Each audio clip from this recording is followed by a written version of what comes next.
इसके बाद अब जो है उसने इन्वेंट तो मतलब एक पैटर्न तो इन्वेंट कर दिया कि भाई ऐसे ऐसे रखना है, एटॉमिक मास के हिसाब से रखना है, जिसमें कि फिजिकल केमिकल प्रॉपर्टी जो है तकरीबन मैच करती हुई, या एक ट्रेंड होगा उनका और बीच वाले का क्या होगा, एवरेज होगा, बीच वाला एक्सट्रीम वाले का, ठीक है, एवरेज होगा।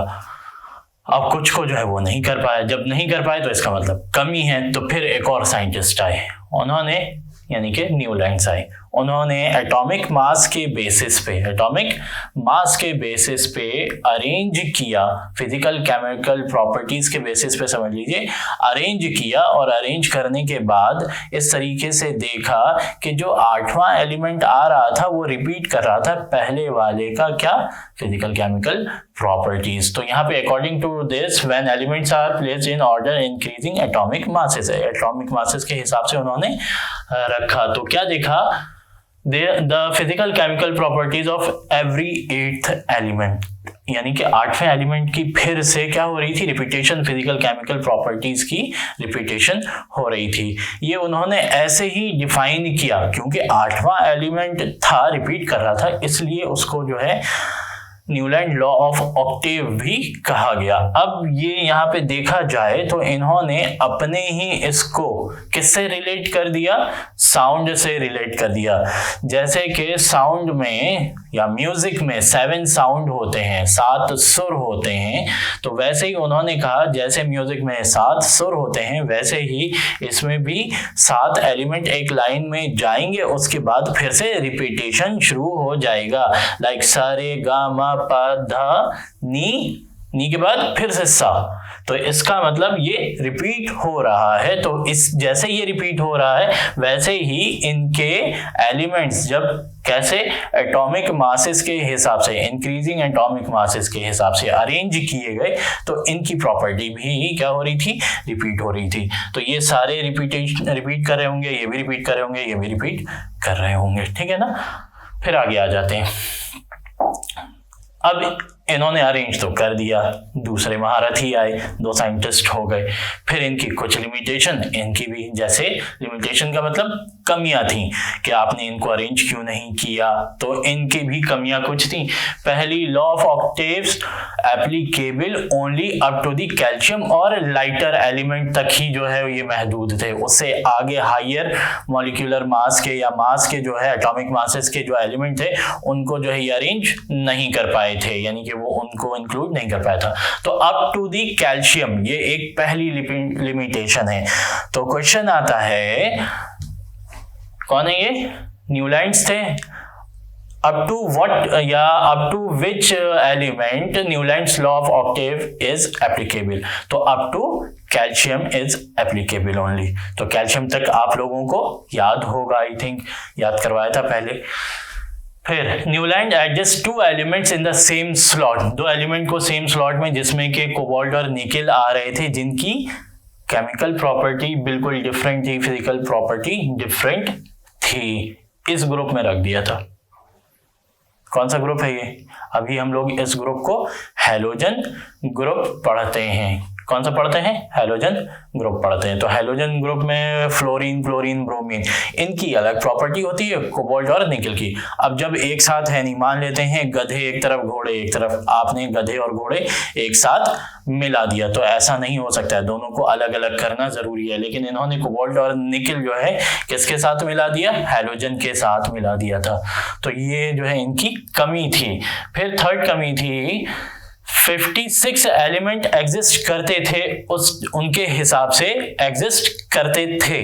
जब उन्होंने ये सब किया, अरेंजमेंट किया, तो उन्होंने कहा था कि भाई नेचर में सिर्फ 56 एलिमेंट होंगे, जबकि इससे ज्यादा क्या होने थे, डिस्कवर होने थे। चलिए, अब ये जो है फ्यूचर में उन्होंने बोला था कि 56 तक ही जो है अरेंज या 56 तक एलिमेंट रहेंगे, फ्यूचर में भी अगर डिस्कवर होता है तो सिर्फ 56 हो पाएंगे, जो कि बाद में जाके 56 से ज्यादा जब डिस्कवर हो गए एलिमेंट तो क्या कहा गया, इनकी बात, ये तीनों बात गलत साबित हुई, कोबाल्ट निकेल का अलग से एक ग्रुप बनाया गया। अब जो हम लोग पढ़ते हैं हम लोग जो पढ़ते हैं वो मॉडर्न पीरियोडिक टेबल, या स्टार्टिंग में जो था, या आपने चार्ट जो देखा था, पीरियोडिक टेबल जो देखी थी, वो मॉडर्न पीरियोडिक लॉ के हिसाब से अरेंज की गई है। इसके बाद हम पढ़ने वाले हैं। तो पहला डॉबरीनर, दूसरा न्यूलैंड, अब तीसरा आ गया कौन? मेंडलीव। तो पहला डॉबरीनर, न्यूलैंड, फिर मेंडलीव। DNM याद कर लीजिए चाहे आप। मेंडलीव ने क्या कहा, फिजिकल और केमिकल प्रॉपर्टीज जो हैं एलिमेंट की एटॉमिक मास के हिसाब से होती हैं, या पीरियोडिक फंक्शन है, यानी कि पीरियोडिक फंक्शन का मतलब उनका रिपीटेशन होगा। किस चीज का रिपीटेशन? फिजिकल केमिकल प्रॉपर्टीज का रिपीटेशन ऐसे होगा जब हम एलिमेंट्स को according to increasing atomic mass रखेंगे। इसने और न्यूलैंड ने दोनों ने बात सेम कही थी, लेकिन इसने थोड़ा सा मॉडिफाई कर दिया था कि जो फिजिकल केमिकल प्रॉपर्टी होती है एलिमेंट की are periodic function of their atomic masses. ये ओल्ड लॉ था या मेंडलीव लॉ था। अब इसकी भी कुछ लिमिटेशंस होंगी, क्योंकि ये और न्यूलैंड तो तकरीबन सेम ही बात कह रहे हैं। वो अरेंज कर रहा है एटॉमिक मासेस के हिसाब से, फिर देख रहा है कि भाई 8वां एलिमेंट रिपीट हो रहा है, और ये क्या कह रहा है कि फिजिकल केमिकल प्रॉपर्टीज रिपीट होने की वजह क्या है? उसके एटॉमिक मासेस हैं। अब इसको फिर से फिजिकल एंड ये तो फिर से आ गया,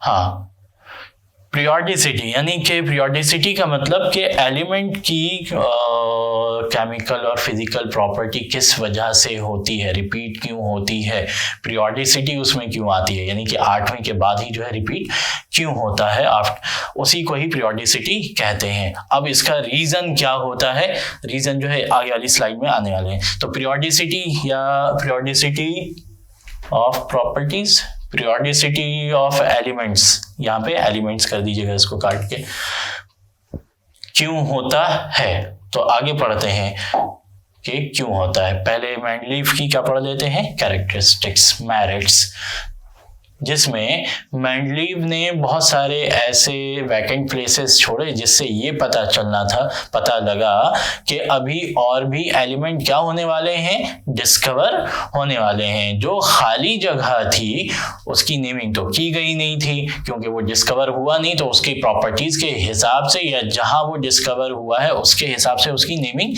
की जाती थी। तो मेंडलीव ने उनकी नेमिंग इस टाइप से कर दी, एक बोरॉन, एक अल्युमिनियम, एक सिलिकॉन। इसका मतलब ये था कि बोरॉन की ही तरह, यानी कि बोरॉन से मिलती जुलती प्रॉपर्टी वाला ही कोई एलिमेंट डिस्कवर होगा, फिर इसी तरीके से अल्युमिनियम की ही तरह एक और कोई होगा, फिर सिलिकॉन की तरह डिस्कवर होगा। तो उसने एका एका करके कर दिया और हिंट दे दी कि इस टाइप का होगा, इससे प्रॉपर्टी मिलती जुलती होगी। तो ये बहुत बड़ा क्लू था उन साइंटिस्ट के लिए जो कोई चीज डिस्कवर करना चाहते थे, न्यू चीज डिस्कवर करना चाहते थे। तो जिनको इंटरेस्ट था वो लोग उस साइड में गए, और आज जो है हम लोग वहाँ एका सिलिकॉन, एका बोरॉन, एका अल्युमिनियम की जगह पे दूसरे एलिमेंट आ गए, लेकिन उनकी प्रॉपर्टी जो है बोरॉन, अल्युमिनियम और सिलिकॉन की तरह मैच करती है।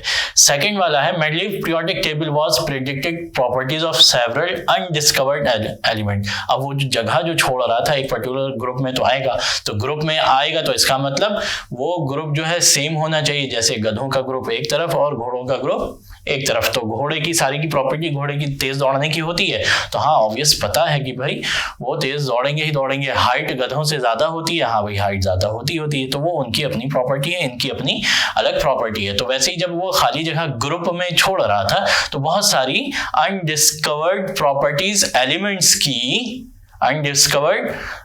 की प्रॉपर्टीज पहले से ही पता हो जाती थी कि किस प्रॉपर्टी के एलिमेंट अब डिस्कवर होने वाले हैं। इसी तरीके से it is useful in correcting the doubtful atomic masses of some element. उस वक्त कुछ एटॉमिक मासेस जो हैं सही नहीं हो पाए थे, अब वो एक सेम ग्रुप में जो है फॉल कर रहे थे, तो उनका एटॉमिक मास भी क्या होने लगा, सही होने लगा। मतलब वो जो है ट्रेंड में एटॉमिक मास के हिसाब से वो फिल कर रहा था, फिल करने के बाद देख रहा था कि इसका मास तो ये होना चाहिए, तो वो करेक्ट कर दे रहा था। तो बहुत सारे डाउटफुल एटॉमिक मासेस मेंडलीव की वजह से सही हो गए थे, करेक्ट कर दिए गए थे। लास्ट है noble gases could accommodate in the Mendeleev periodic table without disturbing the periodic table after discovery। जो क्या कहते हैं, कौन थे नोबल गैसेस थे, वो एक जगह जमा हो गए थे। एकोमोडेट मीन्स जमा होना, तो एक जगह जमा हो गए थे पीरियोडिक टेबल को डिस्टर्ब किए बगैर, यानी कि जितने नोबल गैसेस थे सब की प्रॉपर्टी सेम थी और वो एक जगह पे जमा हो गए without disturbing other element in the periodic table, यानी कि किसी को डिस्टर्ब वो नहीं कर रहे थे। तो ये एक बड़ा अचीवमेंट था, पहला और लास्ट वाला बहुत बड़ा अचीवमेंट था। ये सब तो उसी हिसाब से कि जिस ग्रुप में आए उसी ग्रुप जैसा जो है एलिमेंट डिस्कवर होना है, जहाँ पे खाली जगह है और उसकी प्रॉपर्टीज पता लग जाती थी, और डाउटफुल मासेस जो है अरेंजमेंट की वजह से डाउटफुल मासेस भी करेक्ट हो गए। अब लिमिटेशंस आ गई, उस वक्त भी जो है आइसोटोप वगैरह डिस्कवर हो चुके थे, तो इसने जो है सबसे पहले ये नहीं बताया, अभी भी जो पीरियोडिक टेबल में हाइड्रोजन लेफ्ट साइड में बिल्कुल रखा गया है वो सही नहीं है, बस ये रख दिया गया है, इसलिए रख दिया है कि सबसे ज्यादा हाइड्रोजन की प्रॉपर्टीज अल्कली मेटल से मैच करती है, नोबल गैस में भी रख सकते हैं उसको, और या 17 ग्रुप हैलोजन ग्रुप कहलाता है, उस ग्रुप में भी रख सकते हैं, प्रॉपर्टीज उससे भी मैच होती हैं, लेकिन सबसे ज्यादा अल्कली मेटल से करती है, तो अभी उसमें रख दिया गया है। इसने मेंडलीव ने हाइड्रोजन की पोजीशन नहीं बताई थी कि कहाँ एग्जैक्टली उसको कहाँ रखना है, तो हाइड्रोजन की position, no fixed position of hydrogen, no place for isotopes. Isotopes के बारे में भी उसने नहीं बताया कि आइसोटोप्स जैसे कि क्लोरीन के 2 आइसोटोप होते हैं 35, 37, उसकी पोजीशन उसने नहीं बताई कि कहाँ पे रखेंगे, बस क्लोरीन कह दिया कि हाँ क्लोरीन यहाँ रहेगा, तो दूसरा वाला क्लोरीन कहाँ रहेगा, ठीक है। फिर तीसरा वाला कहा रेगुलर ट्रेंड नहीं था एटॉमिक मासेस में, कुछ एलिमेंट्स अभी भी ऐसे रह गए थे लोअर एटॉमिक मासेस के बीच में आ जा रहे थे, जैसे कि निकेल है और कोबाल्ट है, ठीक। तो ये इसकी कमियां थी, लिमिटेशंस थी।